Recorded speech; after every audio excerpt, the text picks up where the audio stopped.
Bueno, el día de hoy vamos a presentar las leyes de Kirchhoff. Mi grupo está conformado por Mayra Velázquez, Brian Ramírez y Joseph Montero.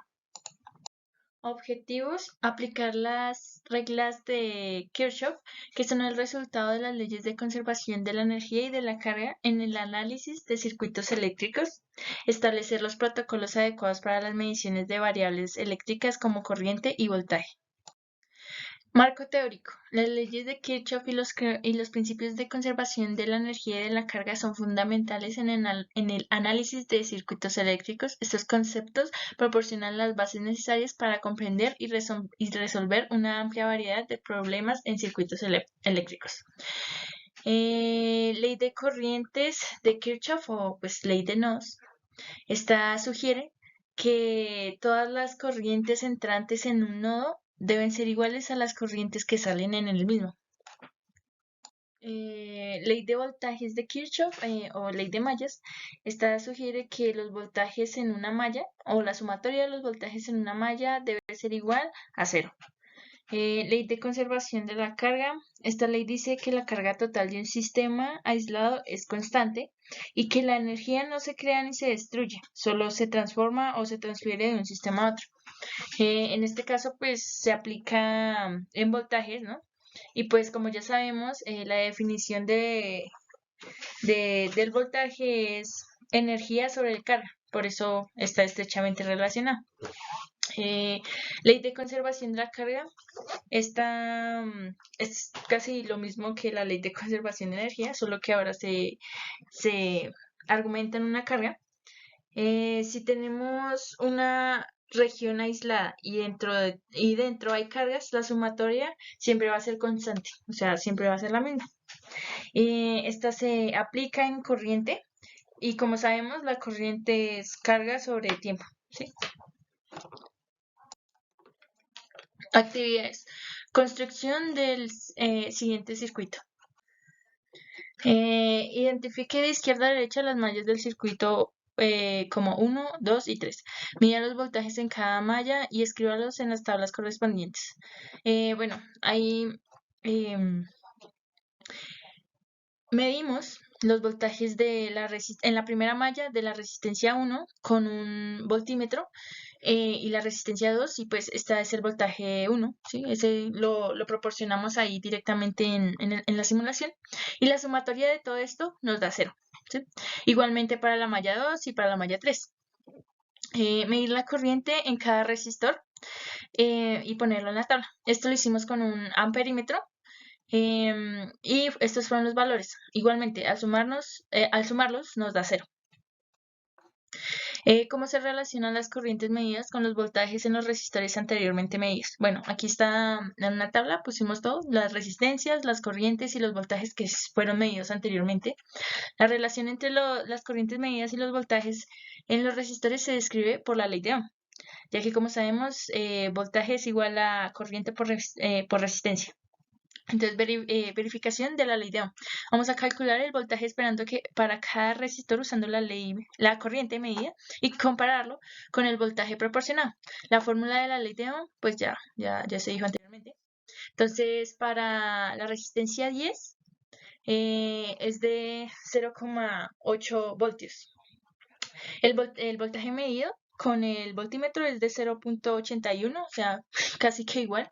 Igualmente hicimos para la resistencia 2, que nos dio 1,2. Y pues el medido es de 1,19, o sea, casi nada. Es prácticamente igual. Para la resistencia 3, que es de 14 ohmios, perdón, es de 4,76 voltios y el medido es de 4,81. Es una diferencia un poco más notable, pero sigue siendo casi igual.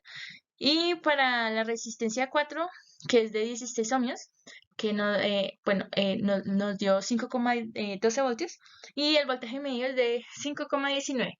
Bastante cercano y casi sin casi diferencia. Bueno, ya como conclusión, o sea, nos dio lo mismo. Sin embargo, por errores de incluso la misma simulación, por eso es valores de error, ¿sí? Hay pequeños errores, pero es casi lo mismo. F. Solucionar teóricamente el circuito y encontrar los valores de las corrientes de la malla. La idea es escribir un sistema de ecuaciones 3×3. Como se ve en la imagen, pues vamos a hallar las corrientes 1, 2 y 3 que pasan por las tres mallas. Tenemos un sistema de ecuaciones 3×3 y eso lo solucionamos con Gauss-Jordan. Verifique los resultados del numerador anterior realizando el análisis de las potencias del circuito. La potencia disipada por un resistor se calcula con la fórmula potencia es igual a voltaje por corriente. Porque se toma en cuenta la potencia, recordemos que la potencia está dado en unidades de joules y segundos, perdón. Bueno, teóricamente la potencia, la sumatoria de la potencia de las fuentes va a ser igual a la sumatoria de las potencias absorbidas por las partes del circuito, ¿no? Como resistores en este caso. Para la resistencia de 10 ohmios, por ejemplo, es de 0,0648 watts y así sucesivamente con el resto de resistencias. Cuando las sumamos nos da 3,481 watts. Para las potencias en las fuentes se hace exactamente el mismo procedimiento y la sumatoria nos va a dar menos 3,30 watts, casi un resultado muy parecido al anterior. Solo error por decimales y en el cálculo, pero podemos decir que la potencia total suministrada por la fuente es igual a la suma de las potencias disipadas por los resistores.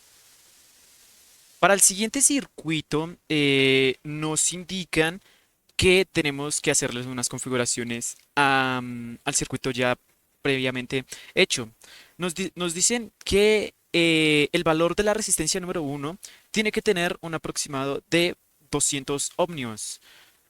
Como pueden ver, acá están los 200 ohmios de las dos resistencias, de la primera resistencia. En la resistencia número 2 tenemos que cambiarla a 80 ohmios. En la resistencia número 3 tenemos que ponerla en un valor de 20 ohmios. Y por último, en la resistencia número 4 tenemos que tenerla en un valor de 70 ohmios. A su vez, tenemos que modificar el valor de los voltajes de su debida batería. En el voltaje número 1 se configura a 40 voltios en el primer voltaje. En el voltaje número 2 se configura a 360 voltios para que pues este está a 120 y para que sea 360 voltios tiene que tener 3. Y en el último voltios, en el voltaje 3, tiene que tener un valor de 80 voltios. Y con esto nos piden encontrar la corriente en la resistencia número 4, en la que está acá, utilizando el análisis de Kirchhoff. Con el circuito equivalente nos quedan tres mallas. Básicamente la malla 1 está conformada por el voltaje 1, la resistencia 1 y la resistencia 2. La segunda malla está conformada por el voltaje 2, la resistencia 2 y la resistencia 3. Y la malla 3 está realizada por el voltaje 3, la resistencia 3 y la resistencia 4. En cada uno de los pasos resolvemos las ecuaciones utilizando el método de Kirchhoff y pues hallar cada uno de los valores de cada una de las corrientes. Para encontrar y resolver cada una de las corrientes se simplifica y se hace cada uno de los procedimientos ya hechos preestablecidos anteriormente. Para las predicciones nos indican que tenemos que aumentar B1. Entonces, si al aumentar B1, qué es lo que sucederá? Si aumenta a grandes valores positivos, pues al aumentar B1 se incrementará tanto la corriente 1 y la corriente 2, lo que a su vez afecta a otras corrientes en el circuito. Y también a su vez la corriente en la resistencia 4 debería aumentar. Si en las predicciones el valor del voltaje 1 disminuye a valores grandes pero negativos, esto nos indica que disminuir el voltaje 1 reducirá a su vez la corriente 2 y la corriente 1, disminuyendo también la corriente número 4 en la resistencia 4.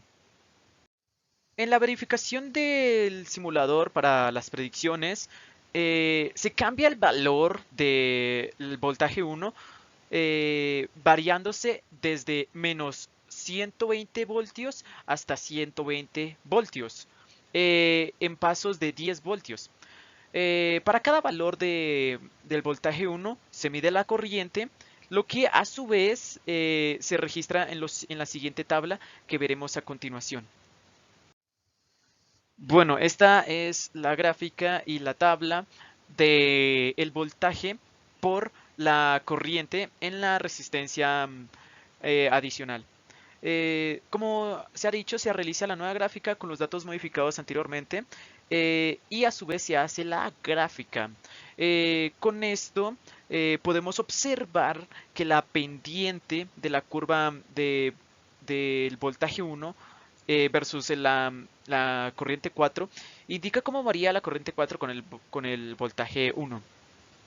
A su vez, la pendiente negativa sugiere que a la medida del voltaje 1 aumenta, la corriente 4 disminuye. Esto se debe que en forma de la corriente 2, y por ende la corriente 4 está relacionados con el voltaje 1.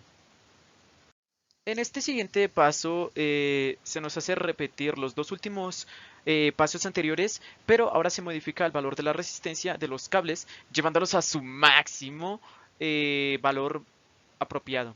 Y además se introduce una resistencia de 2 ohmios para cada batería.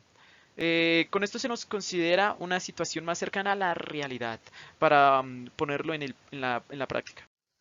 Analíticamente hablando, al aumentar la resistencia del cable y proporcionar la resistencia adicional de la batería, el voltaje y la corriente a través de cada resistencia, cada una de ellas disminuirían.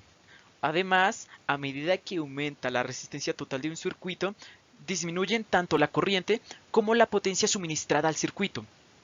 Además, debido a que también hay menos calor en las resistencias del circuito, libera menos energía. Y este ajuste de resistencia afecta de forma en que se distribuye la energía en el sistema de nuestro circuito.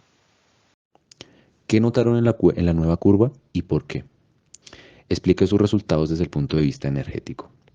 Como podemos ver en esta diapositiva, tenemos tanto el registro de los datos en una tabla como de su respectivo gráfico. Analíticamente, al aumentar la resistencia de los cables y darles una resistencia adicional a las baterías, el voltaje y la corriente disminuyen en cada resistor. Además, cuando se incrementa la resistencia total en el circuito, se está reduciendo la corriente y en consecuencia la potencia suministrada al circuito. Además, la cantidad de energía que se libera como calor en las resistencias del circuito también disminuirá. Este ajuste en la resistencia impacta la forma en que la energía se distribuye a través del sistema. Considerando el valor inicial de voltaje 1 igual a 40 voltios, encuentra el error en la corriente medida, considerando la corriente ideal como la obtenida con sus cables conductores perfectos y la batería ideal sin resistencia. Es decir, calcular error conceptual de valor absoluto, el ideal menos el real por 100. Esto nos dio como resultado 13.5%. Obteniendo el porcentaje de error teniendo en cuenta que, si comparamos las curvas de los dos gráficos anteriores, la variación no es tan significante, por lo que el error medido, relacionándolo con las medidas anteriores, se podría tomar como considerablemente aceptable. ¿Qué se aprendió de la práctica en relación con la actividad de simulación, los resultados y la teoría? Lo aprendido de esta actividad, comparando los resultados de la simulación con la teoría, es cómo los valores teóricos, cálculos, pueden coincidir también con las simulaciones. También cómo es que se distribuye la energía en un circuito de función de la configuración de sus componentes. Por último, ¿qué limitaciones notaron o qué fuentes de error encuentran en la práctica? Una limitación, o dicho de mejor manera, una complicación, sería el cómo puede afectar el entendimiento de cómo se distribuye la energía por un sistema, si no se tiene claro los conceptos básicos de voltaje, resistencia y corriente. Porque el de entender cómo es que estos pueden afectar el circuito según su comportamiento facilita hallar la lógica detrás del por qué la energía se dirige hacia un lado del circuito o hacia el otro. Porque en un resistor aumenta o disminuye el voltaje o la corriente.